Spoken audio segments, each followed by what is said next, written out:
लखनऊ में होली मिलन व्यापारी सम्मान समारोह हो रहा है। केंद्रीय मंत्री राजनाथ सिंह ने शिरकत की है, संबोधित कर रहे हैं। आइए सुनते हैं। कानून और व्यवस्था का चुस्त दुरुस्त होना, और इस काम को यहाँ के मुख्यमंत्री योगी आदित्यनाथ जी ने किया है, इसमें कहीं दो मत नहीं है। इसलिए मैं योगी आदित्यनाथ जी को यहाँ की कानून और व्यवस्था को चुस्त दुरुस्त करने के लिए जो उनका योगदान है उसकी मैं सराहना करता हूं। आप सभी व्यापारी समाज के लोग भी महसूस कर रहे हैं, व्यापारी समाज ही नहीं बल्कि आज हिंदुस्तान के दूसरे कोने के लोग भी इस बात को महसूस कर रहे हैं।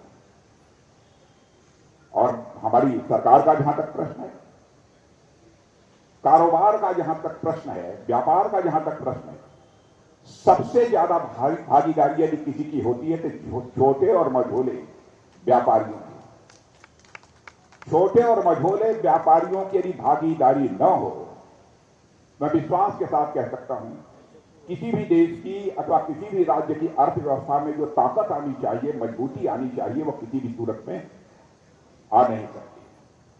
इसलिए मैं अपनी सरकार की तरफ से आपको विश्वास दिलाता हूं कि व्यापारी समाज के हितों की रक्षा के लिए हम लोग सदैव तत्पर हैं और उसके प्रति हम पूरी तरह से प्रतिबद्ध हैं।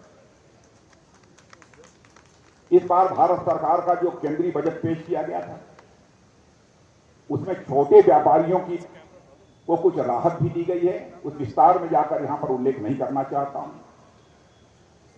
सूक्ष्म, लघु और मध्यम जो उद्योग हैं और छोटे व्यापारियों के लिए ब्याज दर में ऋण यदि वह लेते हैं तो ब्याज दर में 1% की छूट दी गई है।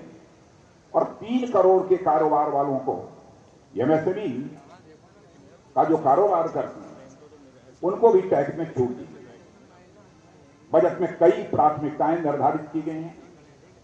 उन बजट की सारी प्राथमिकताओं को बहुत विस्तार में जाकर यहां पर चर्चा नहीं करना चाहता, लेकिन मैं कह सकता हूं जो कुछ भी हम लोगों ने कदम उठाया है, कोशिश यही है कि प्रत्यक्ष या अप्रत्यक्ष रूप से हमारे व्यापारी समाज को उसका लाभ मिले। उत्तर प्रदेश के बजट की मैं यहां चर्चा नहीं करना चाहूंगा, लेकिन उत्तर प्रदेश के बजट में जैसा मुझे बतलाया गया है, कुछ सहूलियत दी गई है।